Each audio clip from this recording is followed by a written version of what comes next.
For my watch, play, read. Yes, sir. I want to start in a kind of weird place because we were joking about this before the show, but I think it's worth talking about. The new season of Bridgerton is out. Okay. And it's really nice. And I get it. Like, listen, this is not anywhere close to what we would usually talk about, right? Me and my wife watch Bridgerton. It is such a wonderful, relaxing escape from all of the usual fare that I subject myself to when it comes to media, when it comes to the world, when it comes to news. I really there's something about escaping to Bridgerton where things definitely matter, but they matter in the same scope as the NFL matters in real life. It doesn't really matter. It means a lot to a lot of people. But if we had to choose either the NFL or the end of the country, we could choose the end of the country and keep going forward and just not have the NFL, right? It would suck. It would be bad. I would be unhappy, but it would be doable.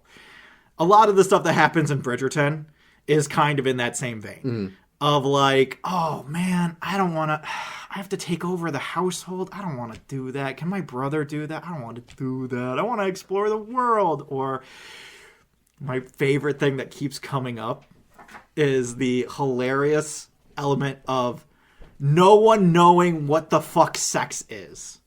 And so the entire show is about these rich upper class people getting paired off and married, and the Queen of England watching while all this is happening and all the gossip that goes around it. And inevitably, we meet one of these women, and especially the women that are tied to the Bridgerton family. They go out into the world, they get married to this guy, and then they have no idea what sex is.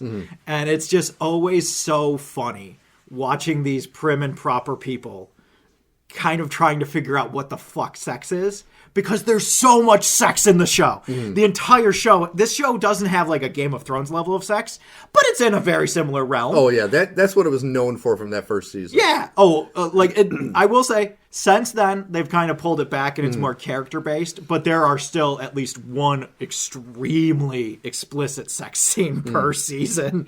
And it's just there's something so wonderful about just watching it with my wife and razzing the characters as we go and just talking about the stupid decisions that they make and, oh my God, what the fuck are you thinking, my dude? Politely, unpolitely, what the fuck?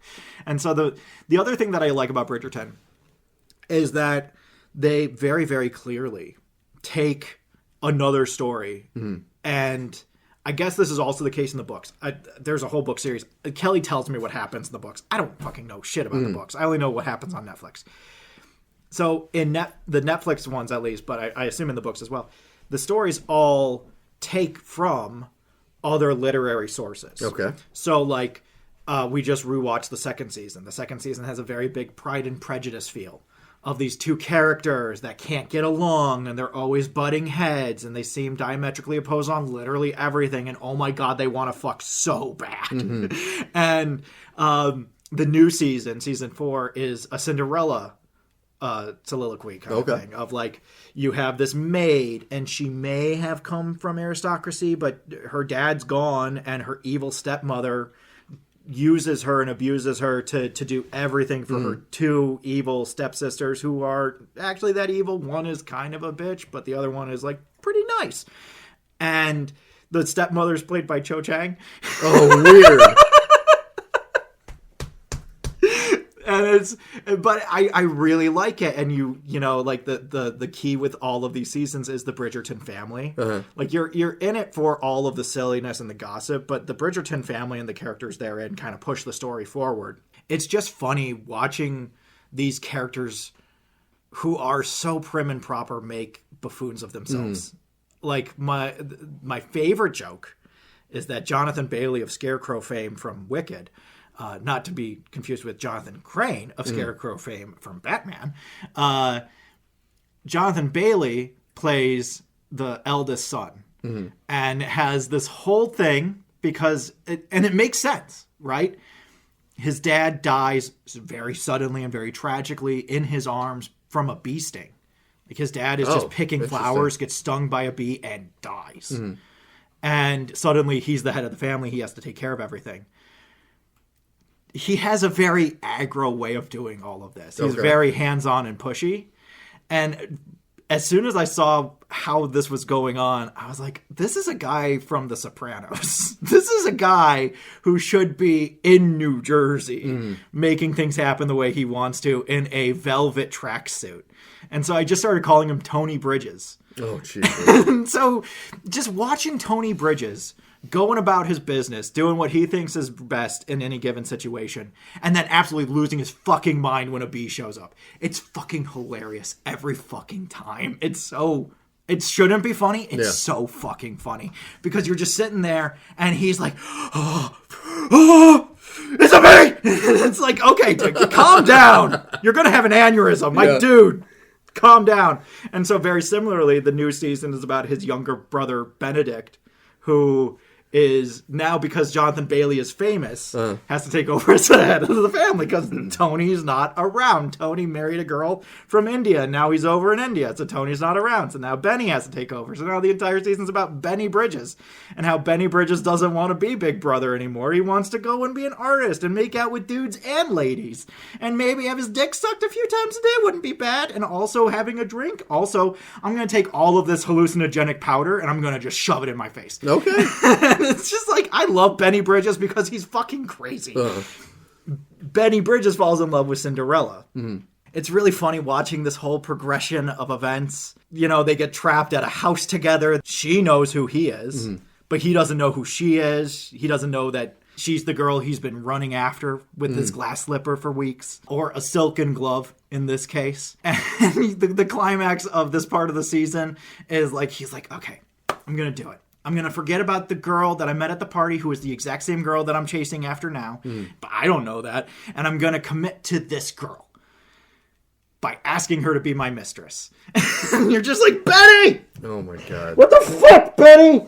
And so, but like, this is why I love watching Bridgerton, is because this is the tone and feeling of watching the show, is just like watching these characters who you really like, build and build and build and build and build, and then make the dumbest decision possible. And it's just like, this is the fucking best. I love this. And meanwhile, in between, you have the second sister who has never had an orgasm and is convinced that's why she can't conceive a child. And so now she's trying to coyly ask all these people about what the fuck is a climax. What the fuck does that mean? My husband keeps talking about the precipice. I don't know what the fuck that means. What the fuck is he talking about?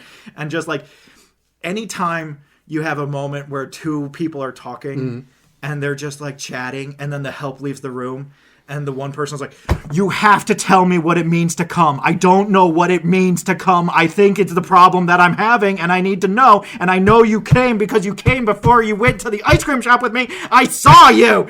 And so it's just like, I fucking love this. This is hilarious to me. If I can add two things. Yes. My favorite line from season 3 is there's a sex talk happening, and a woman who is already married is responding, and she's like, inserts himself where? Like, these people don't know what sex is, except the men. The men all know what sex is because they've all had various mistresses and prostitutes and other things that they've bedded, but none of the women know what sex is. And it's all very, like, romantic fantasy kind of stuff. I was also going to add, 4th season, Mama Bridgerton gets some. Yeah, we get to see a woman in her, like, 50s actually get to have a sex scene. Oh, weird. And she looks good! Which was, like, it was nice. Yeah. I also like, what I like about Bridgerton is they're very, like, upfront. And they're like, we don't care about race when we're casting characters. And we're not gonna care, and nothing you can say can make us care.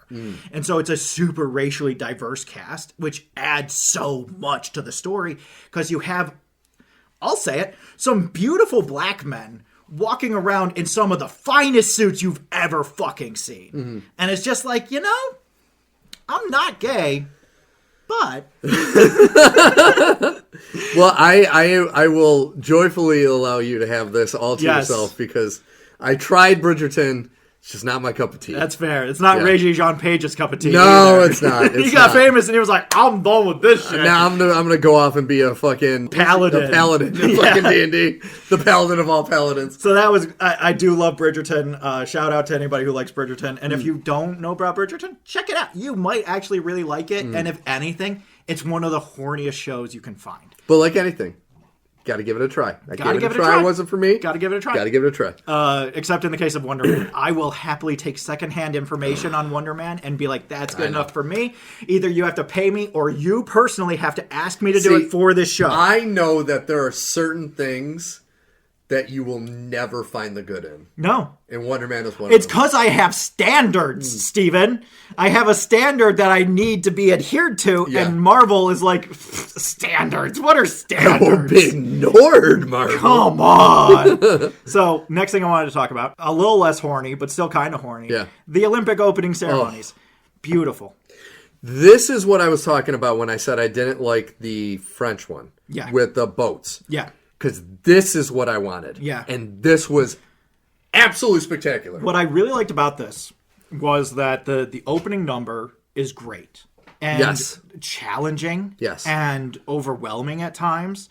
I really love when they brought out the giant tubes of paint from the ceiling. That was incredible. The giant marching hordes all painted identically. Yes. Like some beautiful fucking trippy ass shit. So fucking good. I love that we've moved into, and I hope that this is a thing we try and do, because it's also going to be the case for the Summer Olympics.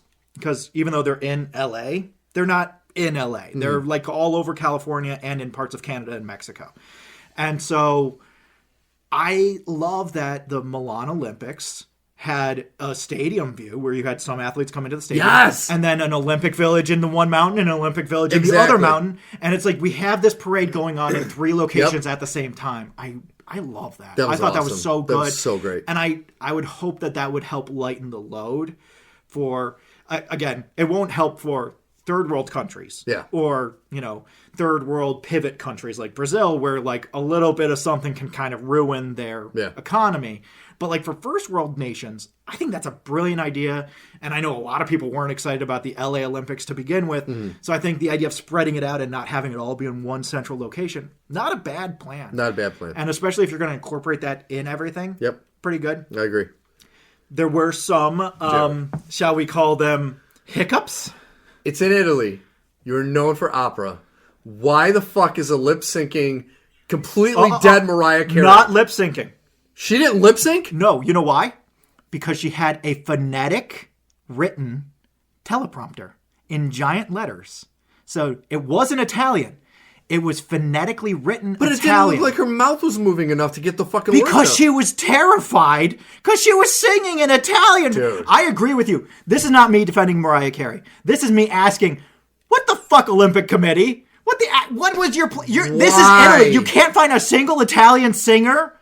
This is Italy. What are we doing? I don't get that. Why is Mariah Carey here? I don't get this. Literally the birthplace of opera. Yes. And you have all of these amazing singers, and you get fucking Mariah Carey, who looked like... I honestly thought she was dead at one point. Yeah. It's like, are they doing the Weekend at Bernie's and they're just making her mouth move No, or something? I saw her and I was like, she's shaking. I can see her shaking on stage because she was singing in a language she doesn't speak. When Lady Gaga did the opening ceremonies for the French Olympics, Lady Gaga speaks French. Yes. And apparently a pretty good amount of Spanish, too, it turns out. But, like, I was just sitting there being like, what is happening? Why Mariah Carey? It's not Christmas. No. Why is this a thing? But then also, is this a last-minute thing? Because I guarantee most artists... Now, mind you, I'm not putting her in this category because she thinks she is the diva of all divas. Most artists that know, like a year or two ahead of time, hey, I might, like, let's say a year ago they came up with this decision. They would learn.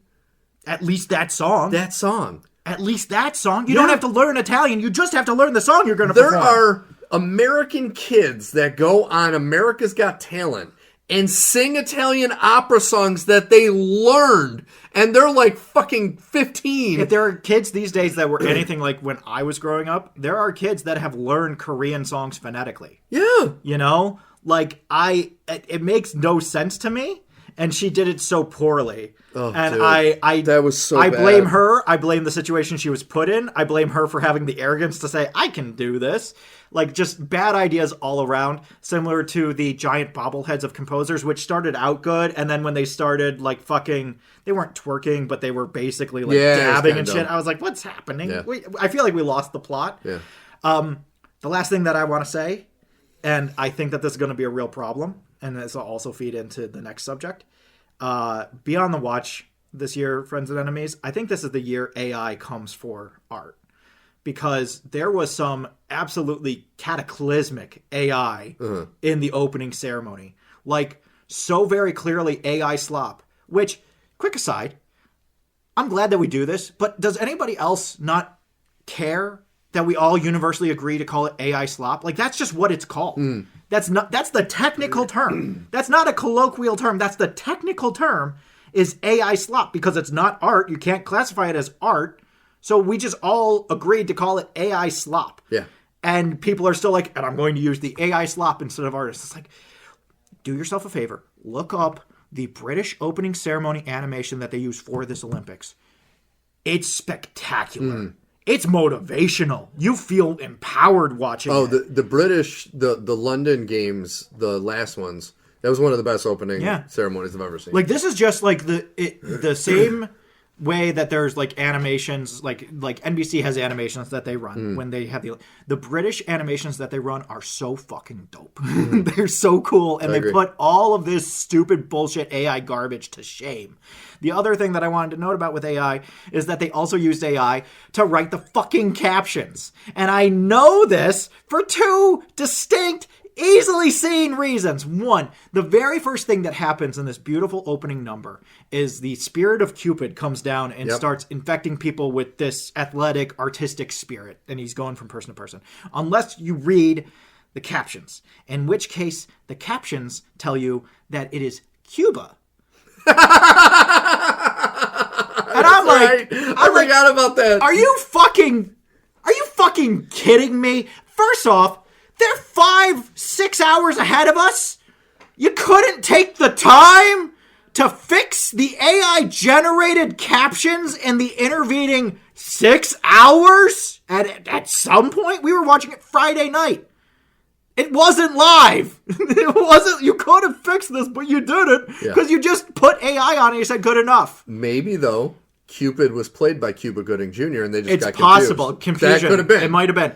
The other thing that was a super easy tell was the fact that the AI kept on trying to put captions to the Italian words being spoken in the stadium. Super fucking clear that you just had a robot sit down and write everything it heard. And when it didn't know what it heard, it just wrote it down phonetically or the closest English word that it could find.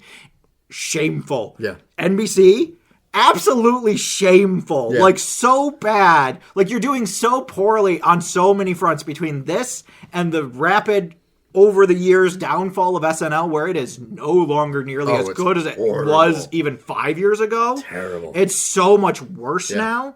And even as progressive as it's gotten on some fronts, it's gotten weirdly conservative on other fronts. It's so bad. It's not good. Yeah. It's very uncomfortable. I look at this, get the AI shit out of here. Yep. Get it right the fuck out of here. If you want to write... But you're right. It's the way things are going, which is terrifying. This year, it's going to be everywhere. And I know that because we had like 6 or 7 Super Bowl ads that were all AI-generated ads. AI-generated. This last winter, every Coca-Cola ad you saw this last Christmas was AI generated. None of them were real. There's a Tooth Fairy ad going around right now for QuickBooks. I almost guarantee you it's an AI generated ad. Like, it is insane to me. They're all coming to fruition all at once. Yep. And they're trying to flood the market and be like, people won't care if we just inure them to it. They'll stop complaining. Well, the other day I tried to call to make an appointment to change my oil at Hazelton. And their virtual assistant now that you talk to is AI. It was annoying because it could not do what I needed it to do, but it was the most realistic sounding voice. And if you were eavesdropping, you would think I was talking to a person. Yeah. Except the only way you couldn't tell is that there were pauses And with the pauses, you knew that was, okay, that's an automated response that they're waiting Yeah. for you to say. But it still was so fucking frustrating. It got to the point that I said to it, just fucking connect me to... That's what I always do. As soon as I get a robot, I'm like, I want to talk to a human. And then I'll just scream, talk to a human until I get a human on the phone. No, it's... AI sucks. Yes. I'm tired of AI. I'm frustrated by everything about AI. Anything that I thought I could use AI for, I have found to be like a cowardly way out. Mm-hmm. For a little while there, I was like, well, I have this giant 200-page comic book that no one has the time to produce. Maybe I'll use AI to produce it. And even that now, people are like, I'd rather have bad art than AI-generated art. I agree. And it's like, well, okay, then I guess that idea's out because as soon as it becomes AI, people are going to hate it just for it being AI, which I can't blame them for, even though the only reason I would do that is because I'm not a good enough artist to draw it. Mm-hmm. And it would take I could hire an artist. I've tried to hire an artist for several years now. It's too big a project. Yeah, it's an enormous project, and they won't do it. They don't have the time. So it sits in limbo as just a script because I can't get it produced in any capacity. And I don't have the talent to make it myself. I guess in the 7 years since it's been on the shelf, I could have taught myself to draw. I guess that's a valid argument. It's hard to teach yourself to draw. Yeah. Though. That's a skill you have to have at least the bones for. Yeah, so it's just like I'm very frustrated by AI because it keeps on getting in the way, and it's always the worst version of everything. It tells you what it thinks you want to hear, not necessarily what's true. It's almost always wrong, or at least partially wrong. It is a easy way to skip on actually having human interaction. And it's an extremely easy way to create false narratives. And just be like, well, the AI said this. Or my new favorite, the U.S. government using AI to create fake videos of events that they want people to have a secondary opinion on, even though the first camera angle was extremely clear. There's suddenly this mysterious second thing that predated. And it's like, I want them to start prosecuting AI companies for the evil that they've put into the world. I'm tired of this, Grandpa. I agree. Get this shit right out of here. If you can't be responsible, then you don't get the superpowers, my dude. It's only going to get worse. Oh, it's going to get way worse. It's going to get so much strap worse. in, kids. Yeah. The last thing that I wanted to talk about, I did not watch the Super Bowl. Nope. I did watch the Super Bowl halftime show. I will say, fuck the Patriots. Thank you, Seahawks. Up top big ones. I am angry that Sam Darnold got a Super Bowl before us. But if that's the worst thing I have to deal with, fine. You know what, though? I am so glad he got it because it only makes the Jets look worse. Yeah. Well, there's two ex-Jets. There were two guys. I'm trying to remember who the other guy was. But there's two Jets. Sam Darnold and another guy went to USC together. Both got drafted by the Jets and both ended up on the Seahawks for the Super Bowl run. Yeah. And it's just like, man, Jets, you guys can't get this right so at all. bad. It turns out Adam Gase is a terrible coach. Yeah, it's amazing. Who fucking could have guessed that? I know, seriously. But fuck the Patriots. I am so glad that Robert Kraft lost. I'm so glad that Drake May got pantsed and got run around like a child and got his shoulder beaten up and now has to deal with injuries in the offseason. Again, I don't wish harm on anybody except for Patriots because fuck you guys. I am so glad that the Seahawks owner, who swore she would never support Trump in any way, got a giant chance to be on a float. That's excellent. That's Happy to hear amazing. that. I'm glad Seattle got something and Boston lost everything. I am elated that there is now a second image of Stephon Diggs watching another team celebrate in confetti. Hell yeah. Fuck you, dude. Get fucked, Four Eyes. So I didn't watch the game. I watched the halftime show. Bad Bunny gave. I turned to Kelly halfway through and I was like, this is one of the really good ones. This is one of the really good ones. I really like that halftime show, not just for the imagery of it, but like it was so inviting. It was like, this is who we are. This is what we love. This is how we show our love and admiration. This is the culture we come from. This is the world we live in. And it's like, cool. Fuck yeah. I felt like I was back in the Bronx, you know? I joked to Kelly. I turned to her. I was like, oh, so this is what they were listening to in the park every Saturday. I really liked that halftime show. I thought Lady Gaga's appearance was great. And I thought that it was excellent. The only thing that I would argue is get some better camera angles because he did have some really poignant political statements, but they were kind of blocked or so fast that you couldn't tell. So he had "We Are All American" written on football, but it doesn't come up long enough on screen to read that. Okay. And then on the Jumbotron behind him, It reads, the only thing stronger than hate is love. And again, you can't really see it because there's a crowd of people dancing and doing stuff in front of it. So you can't really see this big message. So the message got out onto the internet all the same. I don't care. And I find it hilarious. Not hilarious. Troubling, sad, and incredibly frustrating and face punchable. The whole Kid Rock, halftime show garbage that they tried to pull. Fuck you guys. Oh, it's fucking terrible. Hey, fuck you, and I'm glad it didn't work. Bill Belichick got held out on first ballot of the Hall of Fame. It's like Christmas for you. Hell yes! It's like Christmas for Thank the gods! Yeah. This is the best thing ever! Oh my god! He's not a first ballot Hall of Famer, guys! Holy shit! 6 Super Bowls and he's not a first ballot Hall of Famer! That's the thing, too. 8 Super Bowls. Because he won 2 as offensive coordinator. Yeah. So the man has 8 Super Bowls and was not a first ballot Hall of Famer! I do give Randy Moss credit on this. Mm-hmm. I think it was on the for the Super Bowl. And he did say this, and I agree with him on this. If you never played or coached a down of football, you should not vote on the Hall of Fame. And I agree on that. Yeah. Because I understand your happiness with the Belichick nine and all that. In the scope of football, it's as ridiculous as anything for him not to be in. Same thing to me with Pete Rose not being in baseball. And it's the same thing where you shouldn't be doing the Hall of Fame for baseball if you didn't play a single. Well, you know the thing about that. Well, I know the thing with the gambling, and I get No, not the gambling. That was, I think it was What was it? What was the name of the commissioner? There was a commissioner that was in power. And was it Rozelle? No, it was before Rozelle. Okay. And I want to say it was Giambi, something like that. It was Gambino, something like that. Not associated with the crime family, a different Gambino. He was originally going to reinstate Pete Rose after everything happened. He had a whole conversation with Pete Rose. There was this amicable decision of like, you're going to do this thing where you're going to go around, you're going to tell players about the perils and pitfalls of gambling. You're going to go to schools and you're going to tell kids not to gamble. And then Gambino died. Yeah. And so a new guy came in and he said, fuck that. Yeah. You fuck around and you find out.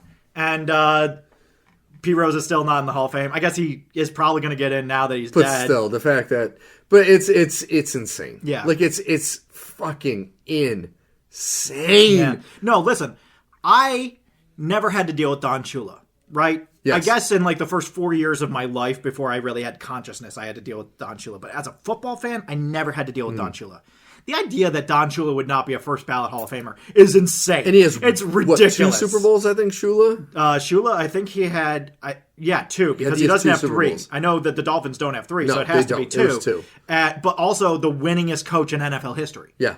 Not for nothing. And who's 4 games behind him? Bill Belichick.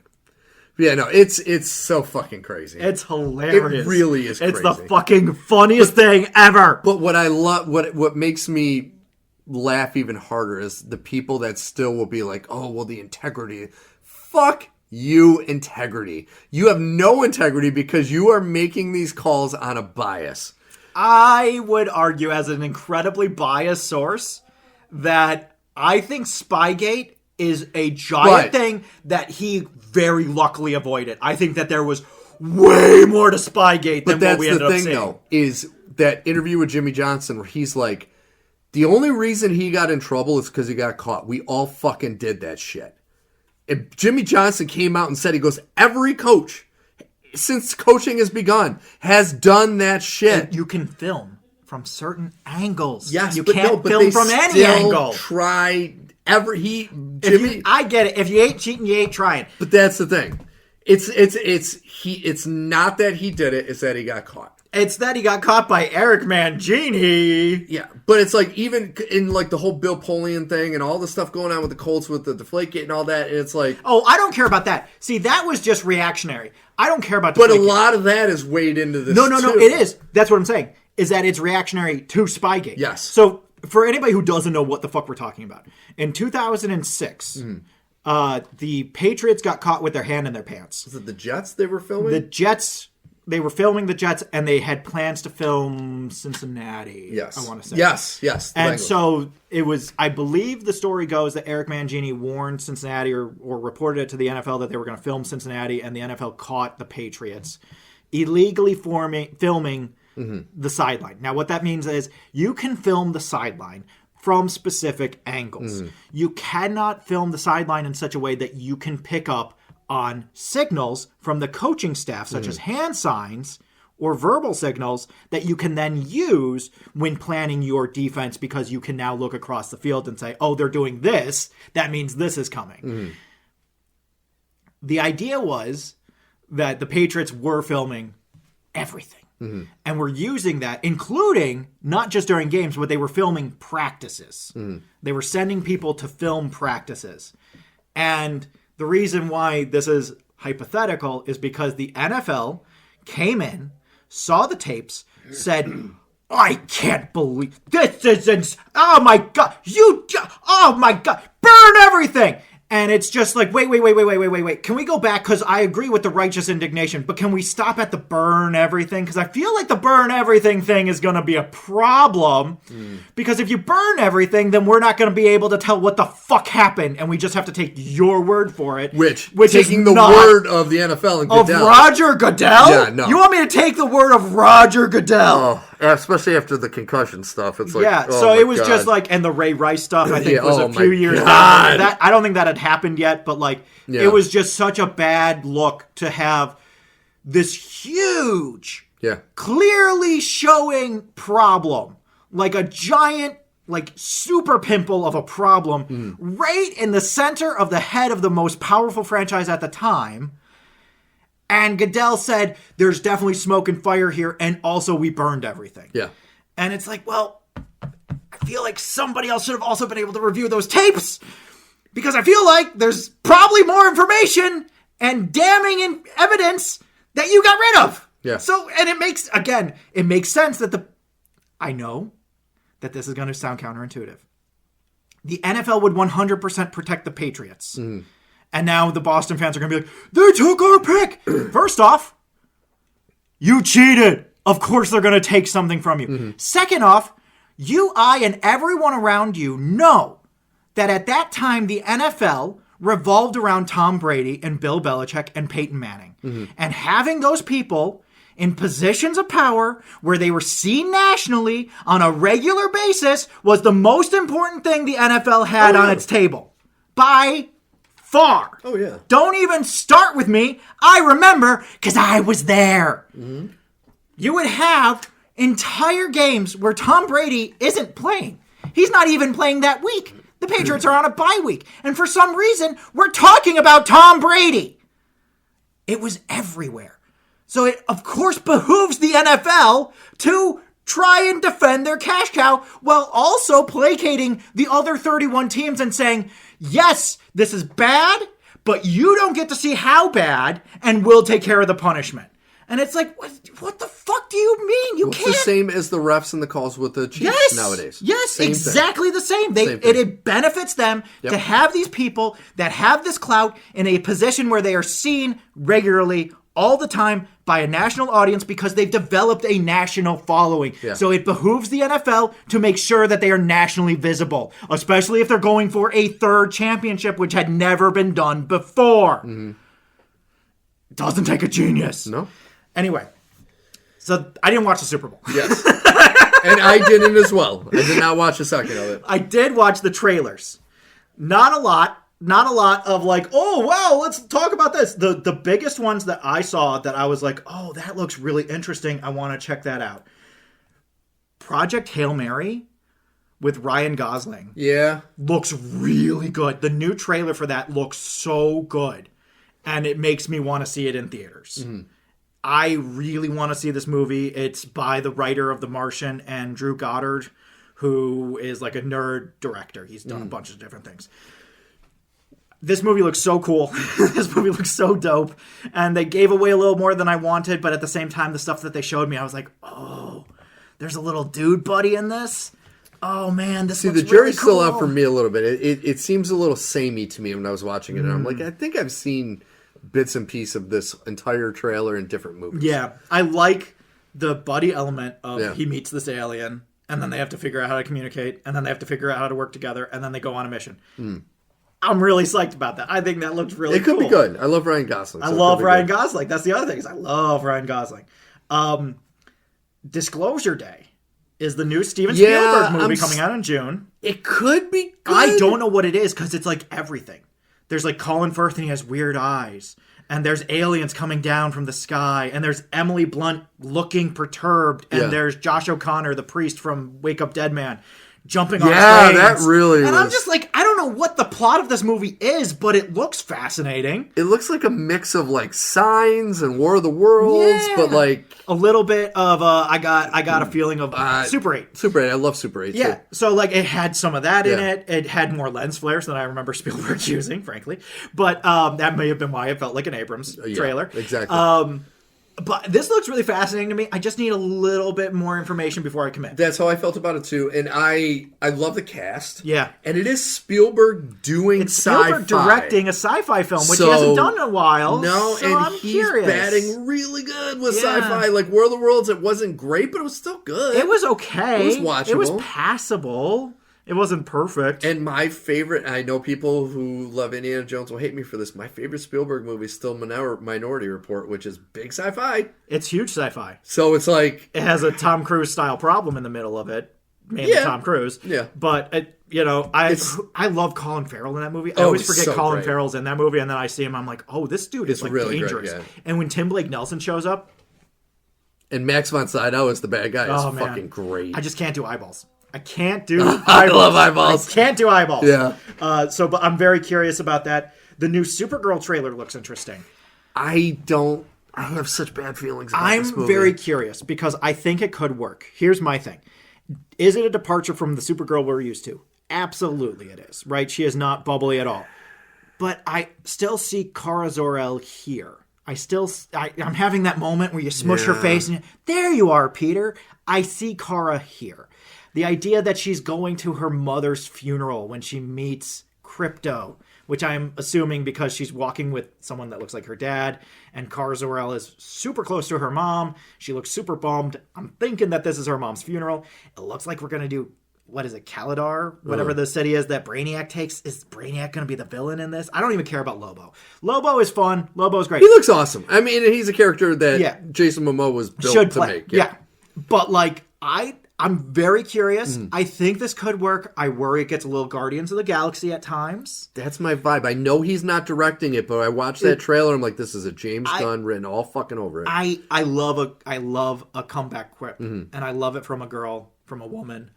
The moment where she's like, "Oh, this is gonna go bad for you guys." That's such Gunn timing and style, and it's just like, I don't want this to be super James Gunny. I need this to have more heart than James Gunn usually puts in his stuff. I don't know that this isn't going to work. I don't know that it is going to work. But I'm more open to it than I was when I heard the plot initially. But I'll be honest, after Superman, I have such low optimism for anything coming out of DC, the same way I feel about Marvel. Yeah. I'm just such... I have better feeling about DC than I do Marvel, in part because I have less stock in DC. So, I have to think hard to remember Mr. Terrific's actual civilian name, whereas I call Simon Williams. See, if I go back to... Because isn't Blue Beetle... Wasn't it that was also the first... DC. That was technically... It was a middle point. It was the end of the original EU and the beginning of the new one. Because... that to me was a great movie. I love that movie and so then much. If they could have built off of that vibe a little better, but it's like...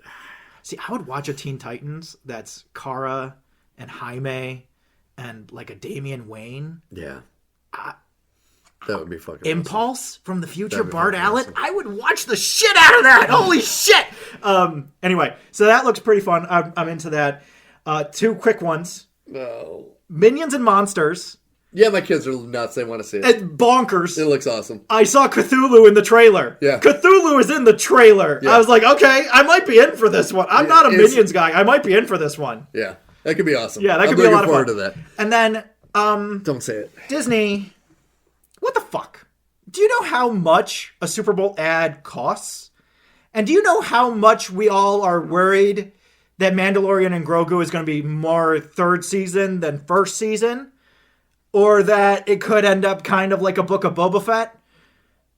And what's your plan for assuaging these concerns? A Budweiser ad with Tauntauns. Isn't that great? And then they like fist bump and hand the reins over, and there's like a force. What are we doing? See, you guys complain all the time about not having money and needing to raise rates because you don't make money. And then you buy a Super Bowl ad and you play a prank on your fans. What are we doing? And I'll be honest, I think this movie's going to just be dog shit. Yeah, I'm worried. I'm just getting got more that worried vibe. by the day. But I think the thing that they were hoping on is kind of a Jared Leto situation where Pedro Pascal, I still love him and I think he's great, but he oversaturated himself and he's really fallen off the map big time. Mm-hmm. And he's fallen out of favor with a lot of people because they've seen him in so much shit that I don't even think it's a draw to say, oh, well, it's Pedro Pascal as a Mandalorian. I don't think that draws there, especially after season 3.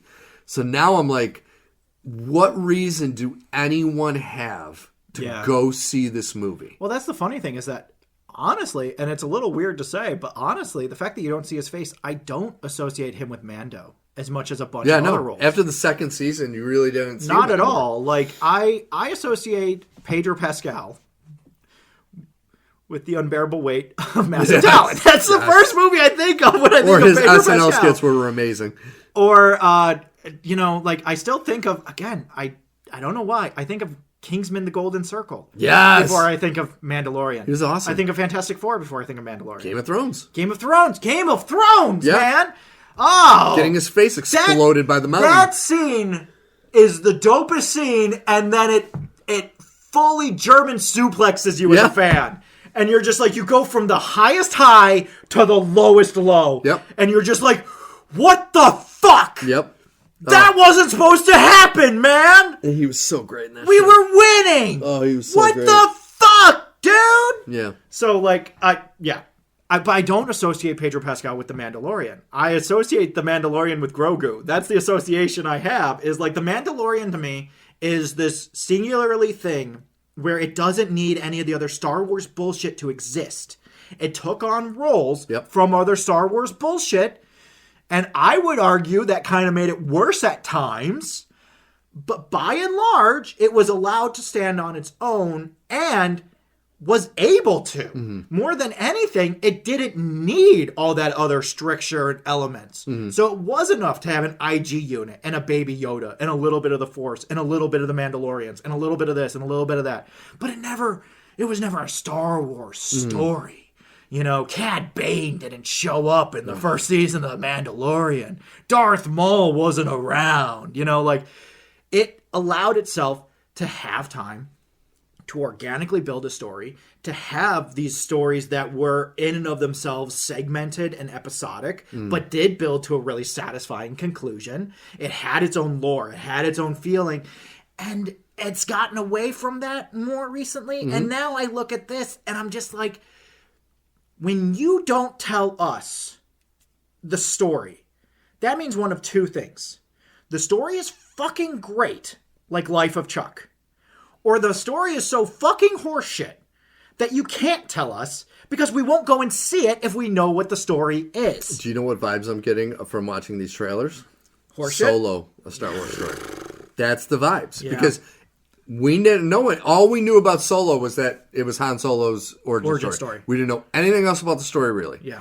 This, it's like, okay, Grogu is a character that they've sold enough toys that kids don't really give a shit about Grogu anymore. No one really cares about the Mandalorian because season 3 was so fucking bad and it turned him into a secondary character, not even the primary. Bo-Katan became the main character somehow. And so it's like, I agree with you 1,000%, but I think it's the latter. Yeah. I think it's, this thing is so bad. Well, that's the thing, is that when this happens, you get one Life of Chuck where they don't tell you anything about the story and it's for a good reason. Yes. For every 20 movies where they don't tell you anything about the story, or they feed you a false bill of goods of what the story is going to be, because the story that they actually have is such horseshit that they won't be able to sell it to you.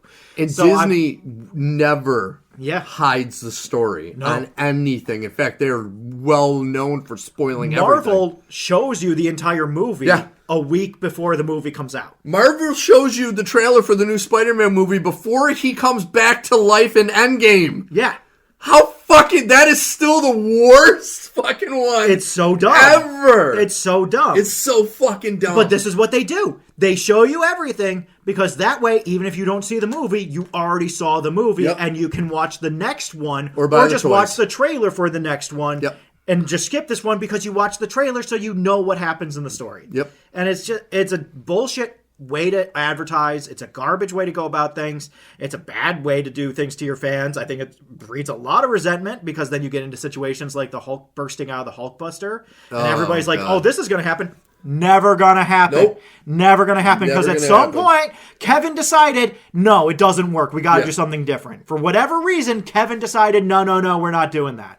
And it makes me mad every time. And it's why I won't watch trailers for Marvel stuff, because it's lies. Yeah.